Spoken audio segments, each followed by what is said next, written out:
The three most frequently heard comments in my 2 decades as a coach are: one, she's technically brilliant, but the board does not see her as a leader.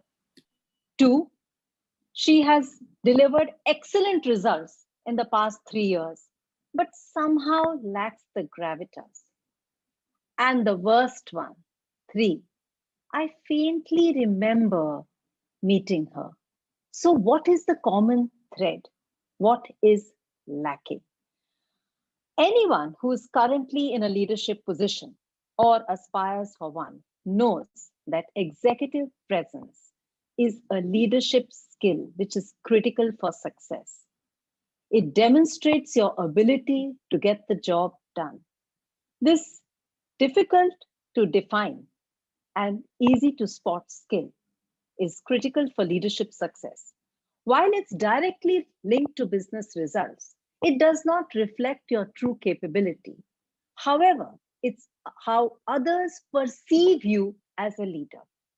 As Sheryl Sandberg famously remarked, leadership is about making others feel better in your presence and making sure the impact lasts even in your absence.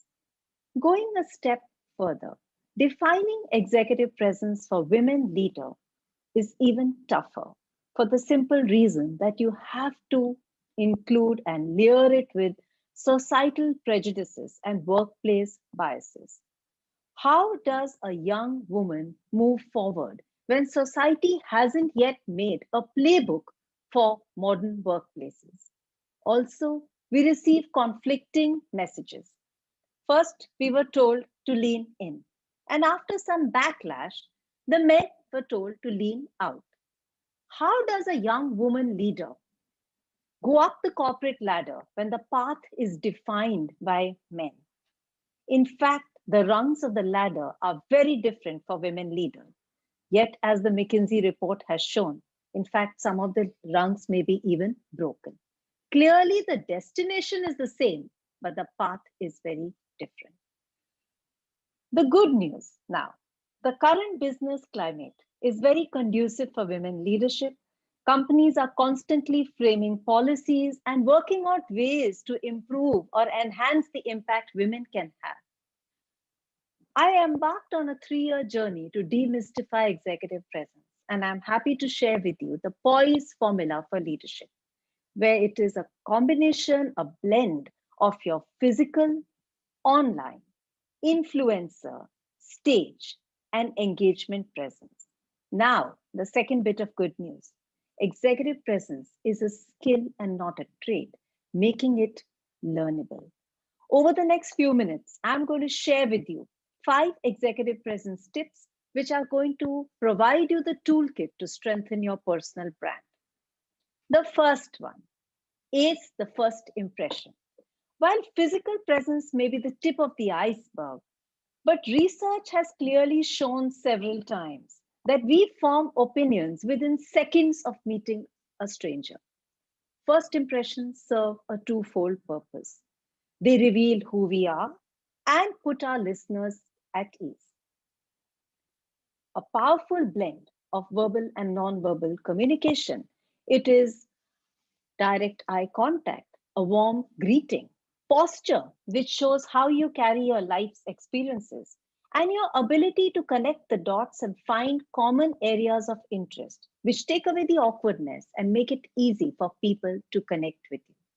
Synchronize this with appropriate attire, and you gain credibility instantly and display your ability to lead.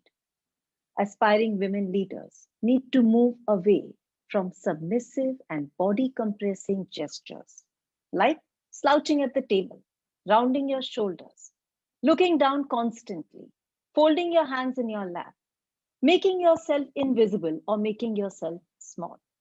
Therefore, first impressions are about the energy you bring into the room and how it changes the dynamic within the room once you walk in. It's also about the volume of space you take up when you're physically in the room and the space you take up in people's minds once you have left the room. The second tip Improve and invest in your online presence. You are the CEO of your personal brand. Like all products and services which are marketed across the world, brands need visibility and brands need promotion. Today, people e-meet you before they physically meet you. And based on what they see on the screen, they form opinions of you, which means they decide to do business with you, promote you, hire you, retain you, and interact with you.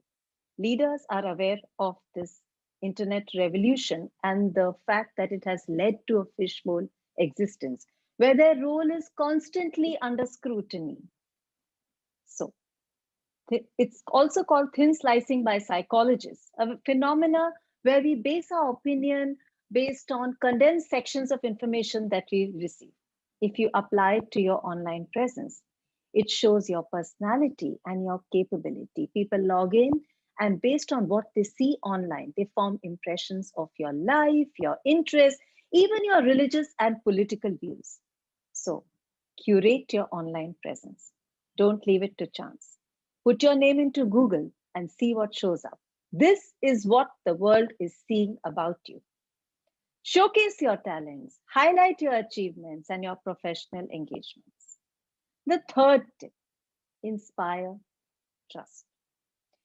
For leaders to inspire trust, it is very important that they lead meaningful conversations and discussions, which is actually a combination of listening, speaking, while you stay connected to your stated values. It's important to inspire trust. You have to project confidence and authority. Even listening inspires trust. The biggest barrier for aspiring women leaders when it comes to projecting authority and confidence. One, the imposter syndrome. Your perceived inability to believe that you deserve your success. This is a very big barrier for female leadership because then we start believing that either we were plain lucky, we are a fraud, we don't deserve the success, or right place at the right time, which this self doubt honestly takes away from the confidence and it negatively impacts our careers. As per the 2014 Hewlett Packard internal research, women apply for a position only if they believe they are 100% qualified for the job. Men, on the other hand, confidently apply if they feel they meet only 60% of the job specifications. So, ladies, own your success. Another barrier is the fear of projecting authority in the workplace. The more powerful we become, the lower is our likability quotient. As women, it bothers us and we are concerned about what others think of us. Men, on the other hand, fearlessly climb the corporate ladder because they don't face this dilemma. The fourth, enhance your public speaking skills. The job of a leader, regardless of the era, has always been to inspire, to motivate, to persuade. And there is a direct connect between public speaking and leadership. The biggest myth is that extroverts make great speakers. Not true at all. Leadership is not about being heard, it's also about creating an impact. Women can convey much more authority and confidence if they focus on two aspects. One, the voice. Learn to modulate your voice and speak from the core, which will lead to a deeper resonance. Because in today's workplaces, the vocal element has gained a lot of importance and the role of audio has been enhanced drastically. Secondly, of course, verbal communication. Weed out the fillers. They take away from the crispness of your message. Words like, uh, hmm, like, actually, basically. Instead, pepper your conversation with powerful pauses. Secondly, women, in a bid to appear more polite, tend to apologize more. Cut it out, ladies. Never start a sentence with, I'm sorry.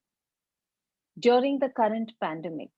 Another aspect of online presence, which has become tremendously important, is your virtual presence. Today, we all are communicating on a screen, and the world has become a level playing field. Now you can sit in any part of this world and do business, which also means that we need to align our visual, vocal, and verbal messaging. Whether it is over communicating and using more words because there are no non-verbal cues, or it is encouraging participation, or it is watching out for signs of disconnect to encourage engagement, we need to focus on these elements.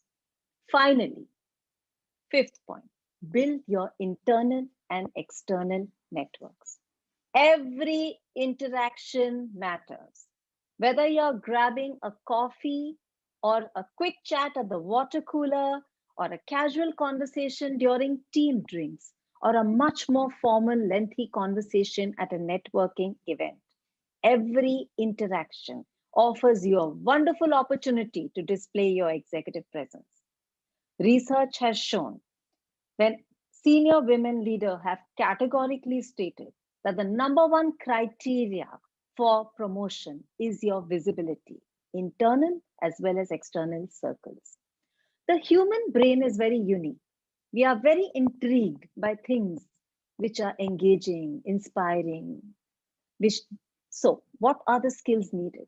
Display curiosity and good listening skills. It will help you grow and maintain your network. I would go a step further and say that networking is a lot like farming. First, you make an investment of time, energy, resources, and later you get the result. And sadly, there are no shortcuts. Networking is also a lot like banking. First, you make a deposit and then you can make a withdrawal, which means you need to have a credit balance. So, help others achieve their personal and professional goals, and they will help you achieve yours. Internally, you can increase your visibility by volunteering for projects, showcasing your team's achievements, and also participating in CSR initiatives. Externally, you can build your visibility by becoming a speaker or an active member of a professional association, a charity, or supporting a cause that you're passionate about. Collaborate with clients, colleagues, mentors. Display your ability to get along with people and let them see you in action. I'm firmly convinced that visibility leads to more opportunities.